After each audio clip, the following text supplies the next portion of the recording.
Hello friends, आज हम बात करेंगे कर्स्ड वेब सीरीज के 6th एपिसोड की।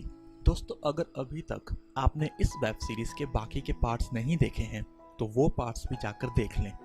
लिंक्स आपको नीचे डिस्क्रिप्शन बॉक्स में मिल जाएंगे। तो 6th एपिसोड की शुरुआत में वीपिंग मॉन्क को वे लोगों के खेतों में आग लगाते हुए दिखाते हैं।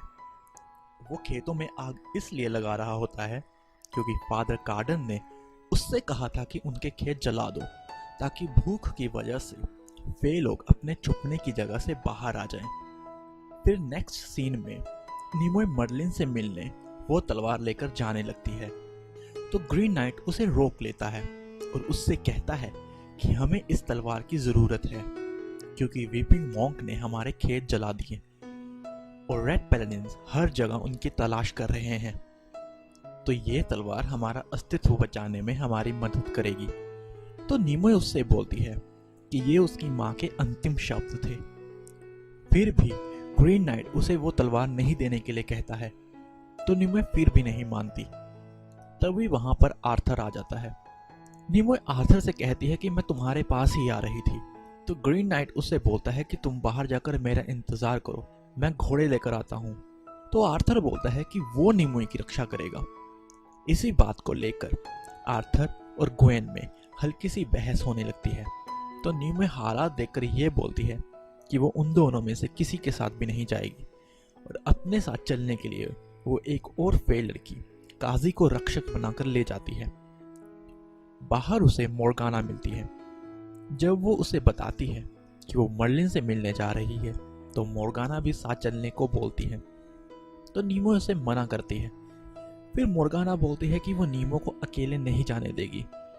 तो नीमोय बोलती है कि काजी उसके साथ है और वो सुरक्षित है। तो फिर मोर्गाना बोलती है सीलिया ने भी यही कहा था, उसे सीलिया को अकेले नहीं छोड़ना चाहिए था। ये बोलकर वो नीमोय के साथ चलने के लिए तैयार हो जाती है और वो तीनों घोड़ों पर बैठकर मर्लिन से मिलने के लिए निकल पड़ती हैं।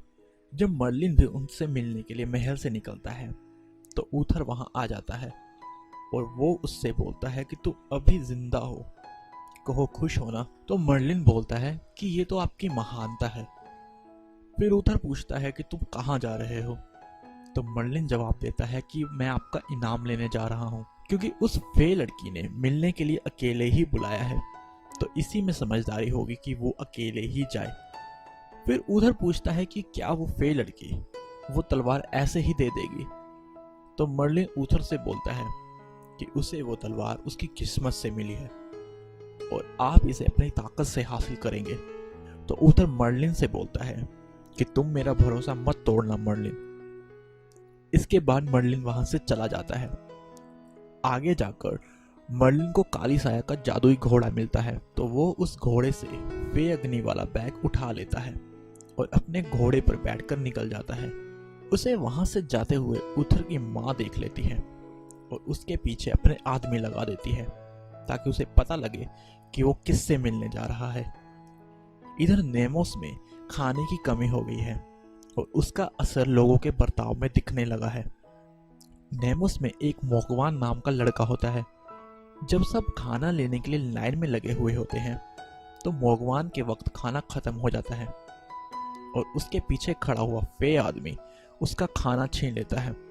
तो आर्थर उसे एक मुक्के में ही जमीन पर गिरा देता है और वो खाना मोगवान को दे देता है। इसके बाद मोगवान आर्थर के पीछे हो लेता है ताकि आर्थर उसे अपने जैसा लड़ना सिखा सके। बाहर जब आर्थर और मोगवान शिकार करने के लिए जाने लगते हैं तो ग्वेन आर्थर को बोलता है कि तुमने नीमोय को गद्दार मर्लिन से अकेले मिलने जाने के लिए उकसाया है। कहीं तुम्हारे लुटेरे दोस्त जंगल में उस तलवार को लूटने के लिए तो नहीं बैठे हुए। आर्थर उसे बोलता है कि तुम्हें मैं अपनी तलवार दिखा सकता हूँ। तभी एक फे बुजुर्ग ग्वेन को जरूरी बैठक में आने के लिए बोलता है और वो आर्थर के कंधे पर धक्का मारकर वहां से चला जाता है। बैठक में वो बताते हैं कि रेड पैलेडिन्स ने उनके 6 और खाने के सोर्सेस को नष्ट कर दिया है। अब राशन खत्म हो गया है और बच्चों के लिए भी खाना नहीं है। अब सिर्फ एक जगह बची है जहां से उन्हें आटा मिल सकता है और वो है मोइक्रेक की चक्की और वहां तक जाने के लिए सिर्फ एक ही सड़क है। वहां से एक छोटा काफिला उन लोगों के लिए राशन लेकर आने वाला है, लेकिन उन्हें मदद की जरूरत है। तो ग्वेन बोलता है कि वो अकेले जाएगा ताकि रेड पेलिकन्स को पता ना लगे। लेकिन फिर आर्थर बोलता है कि क्या किसी ने सोचा कि सिर्फ एक ही सड़क क्यों खुली है? क्योंकि रेड पेलिकन्स ने वहां जाल बिछाया है, इसलिए ग्वेन को मदद चाहिए होगी। कम से कम 6 आदमी साथ में रहने चाहिए। आर्थर साथ में जाने के लिए बोलता है, मगर ग्वेन मना करता है और बोलता है कि उसे साथ में नहीं लेकर जाएगा क्योंकि वो उस पर भरोसा नहीं करता। लेकिन क्योंकि लड़ाके कम होते हैं तो फे बुजुर्ग सिर्फ 3 आदमियों को ही ग्वेन के साथ भेज सकता है। इसीलिए ग्वेन को आर्थर को साथ में लेना पड़ता है और साथ में वो लोग मोगवान को भी ले लेते हैं 6 की गिनती पूरी करने के लिए। वहीं दूसरी तरफ वो तीनों लड़कियां मर्लिन से मिलने के लिए तय जगह पर पहुंचती हैं। तो नीमो अकेले ही अंदर जाती है ताकि वो अपनी माँ के बारे में मर्लिन से सुन पाए। वो तीनों डिसाइड करती हैं कि तलवार की कीमत फादर कार्डन और उसकी रेड पैलेडिन की सेना को वे लोगों का कत्लेआम रोकना ही होगी जो राजा ऊथर को चुकानी होगी। जब नीमोए अंदर जाकर मर्लिन से मिलती है तो वो उससे अपनी माँ के बारे में पूछती है कि तुमने मेरी माँ को और एक छोटी सी बच्ची को क्यों छोड़ दिया। इसके अलावा वो और भी बहुत सारे सवाल करती है। तभी कुछ आवाजें आती हैं तो नीमोए मर्लिन से पूछती है कि हमारे अलावा यहाँ और कौन है। तो मर्लिन उसे बताता है कि फेस्टा और मोराई उन दोनों ने अपने प्यार को बचाने के लिए इस जगह पर खुदकुशी की थी। नीमोए मर्लिन पर सवालों की बारिश कर देती है तो मर्लिन काफी देर तक कुछ नहीं बोलता, पर नीमोए चुप ही नहीं हो रही थी।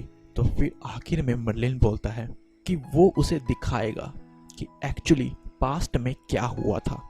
इसमें उसकी मदद फेस्टा और मोराई करेंगे और वो नीमोए को अंदर उस पत्थर के बेंच पर बिठा देता है जहां उन दोनों ने खुदकुशी की थी।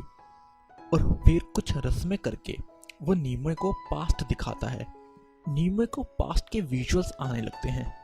उन विजुअल्स में नीमोए देखती है कि मर्लिन की हालत बहुत ही ज्यादा खराब है और किसी तरह से वो उसके गांव में उस मंदिर में पहुंचता है जहां उसकी माँ पुजारन थी। यहाँ नीमोए की माँ लिनोर को मर्लिन मिलता है और वो उसको संभालती है। मर्लिन के सीने पर लिनोर एक अजीब सा उभार देखती है तो वो समझ नहीं पाती कि ये आखिर क्या है और मर्लिन दर्द से तड़प रहा होता है और वो बता नहीं पा रहा कि ये क्या चीज है। तो लिनोर उससे बोलती है कि इसे निकालना पड़ेगा। तो मर्लिन उसे ऐसा नहीं करने के लिए कहता है, लेकिन मर्लिन की हालत बहुत ज्यादा खराब हो रही है और वो बेहोश हो जाता है।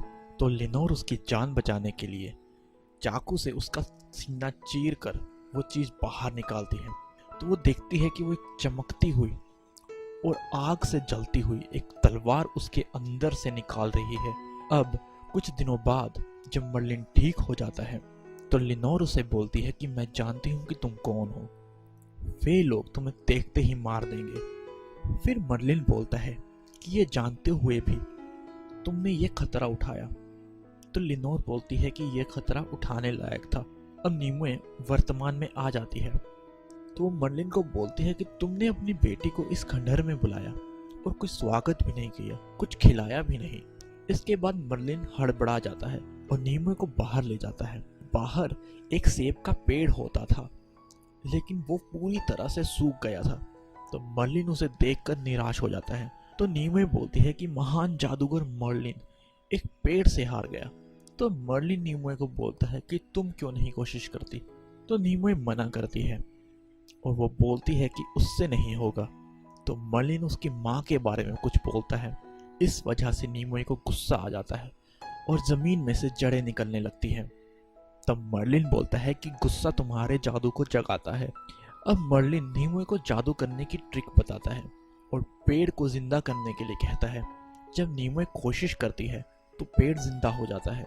नीमोए इससे खुश हो जाती है। अब वो दोनों सेब की बनी हुई डिश खाते हुए बातें करते हैं।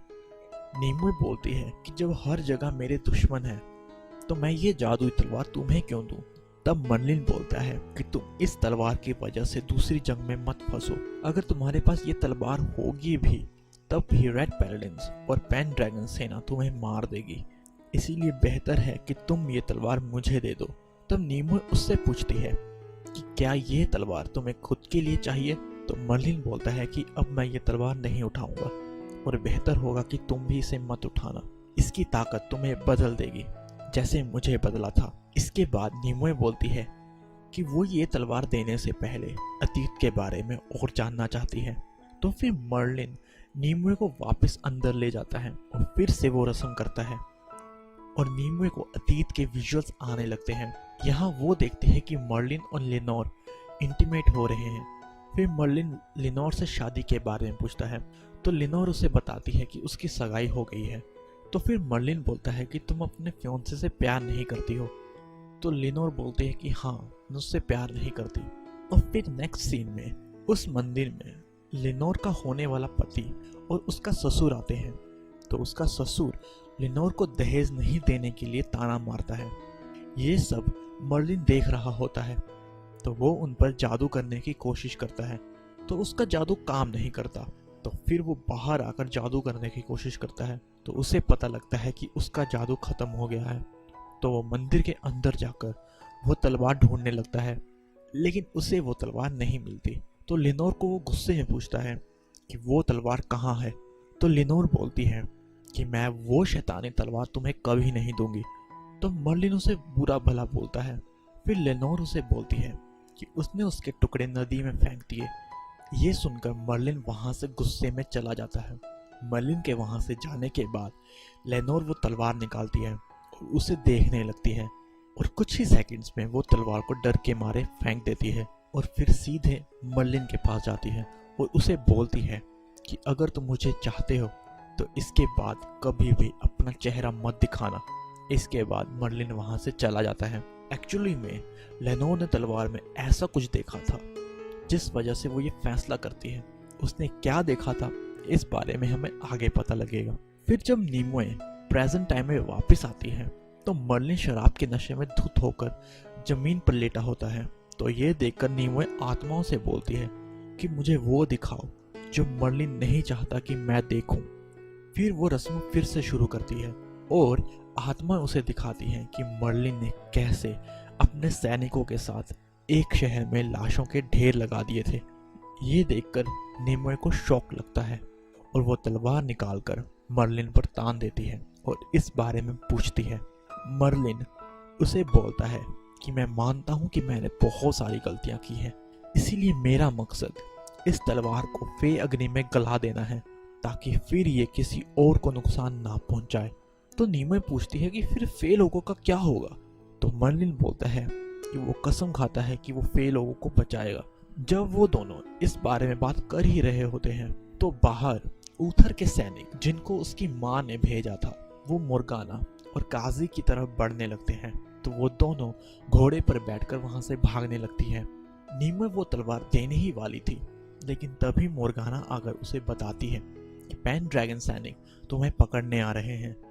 तो फिर नीमो कहती है कि मर्लिन तुम धोखेबाज हो और आगे से तुम अपना चेहरा मुझे मत दिखाना, और वो वहां से भाग जाती है और पेनड्रैगन सैनिक उसका पीछा करने लगते हैं। इधर दूसरी तरफ आर्थर, ग्वेन और उसके साथी निकलने की तैयारी कर रहे होते हैं। तो मोगवान आर्थर से पूछता है कि आपकी सबसे यादगार लड़ाई कौन सी थी। तो आर्थर बोलता है कि एक रात उसकी अकेले ही 4 लोगों से लड़ाई हो गई थी और वो उन सब पर भारी पड़ा था।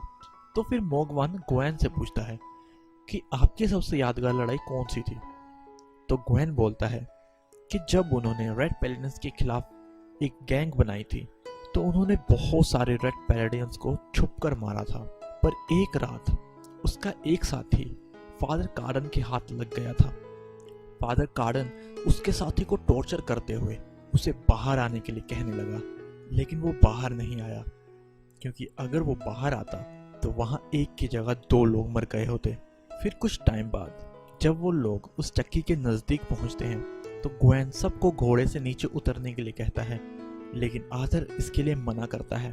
लेकिन ग्वेन उसकी बात नहीं मानता और आर्थर को वहीं रुकने के लिए कहता है। तो मोगवान आर्थर के साथ वहीं रहने के लिए बोलता है ताकि वो उससे तलवार चलाना सीख सके, इसीलिए ग्वेन उन दोनों को वहीं छोड़कर बाकी के फे आदमियों के साथ चक्की की तरफ चला जाता है और आर्थर मोगवान को तलवार सिखाने लगता है। जब वो उसे तलवार सिखाने वाला होता है तो एक तीर सीधे मोगवान की गर्दन पर आके लगता है और वो वहीं गिर जाता है। ये तीर वीपिंग मॉन्क ने चलाया था और अब वो दूसरा तीर आर्थर पर चलाता है और ये एपिसोड यहीं ख़त्म हो जाता है। दोस्तों, आपको ये वीडियो कैसी लगी इस बारे में मुझे कमेंट करके ज़रूर बताएं और इस वीडियो को लाइक एंड शेयर कर लें और चैनल को सब्सक्राइब कर लें। इस वेब सीरीज़ के बाकी के पार्ट्स के लिंक्स नीचे डिस्क्रिप्शन बॉक्स में है। आपसे मुलाकात होगी अगली वीडियो में। तब तक के लिए गुड बाय।